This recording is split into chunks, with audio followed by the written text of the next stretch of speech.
আরে আয় ও দেশবাসী, শেখ হাসিনার সৈনিক, থাকিস না আর ঘরে বসি।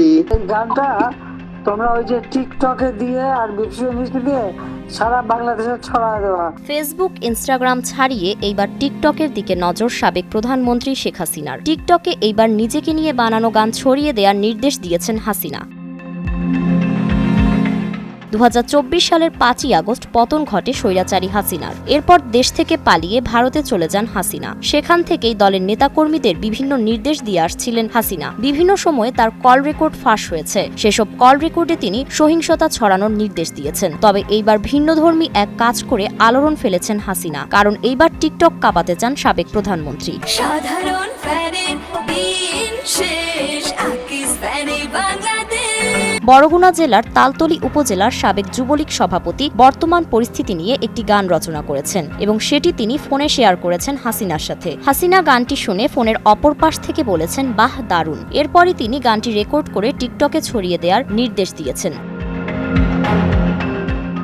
গানটির মূল বিষয়বস্তু ছিল হাসিনার নেতৃত্বের প্রশংসা করা। গানটির কথাগুলোর মধ্যে ছিল, আয়রে আয় শেখ হাসিনার সৈনিক, ও দেশবাসী থাকিস না আর ঘরে বসি। এছাড়াও গানটিতে দেশের চাষি, মজুর, গরু ছাগলের প্রসঙ্গ উঠে এসেছে।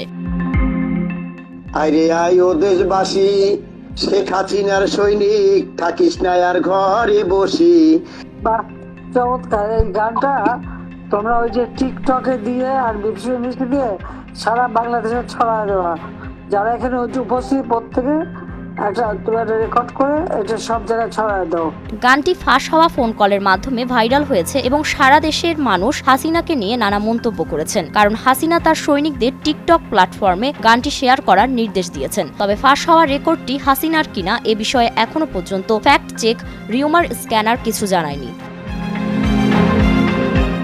কল রেকর্ড ফাঁস হাসিনার জন্য নতুন কিছু নয়। এর আগে অনেকবার অডিও রেকর্ড ফাঁস হয়েছে তার। 2024 সালের 8 নভেম্বর ফেসবুকে হাসিনার একটি অডিও ফাঁস হয়। সেই অডিওটিতে নেতাকর্মীদের ডোনাল্ড ট্রাম্পের ছবি হাতে মিছিল বের করার পরামর্শ দেন তিনি। এরপর 2025 সালের 4 ফেব্রুয়ারি রাতে নিষিদ্ধ ঘোষিত সংগঠন ছাত্রলীগের ভেরিফাইড ফেসবুক পেজ থেকে এক পোস্ট দিয়ে জানানো হয়, 5 ফেব্রুয়ারি রাত 9টায় বাংলাদেশের ছাত্র সমাজের উদ্দেশ্যে বক্তব্য দেবেন শেখ হাসিনা।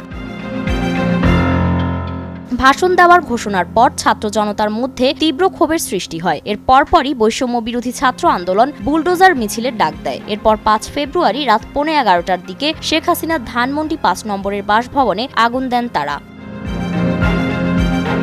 ফারিন রহমান প্রীতি, নয়া দিগন্ত।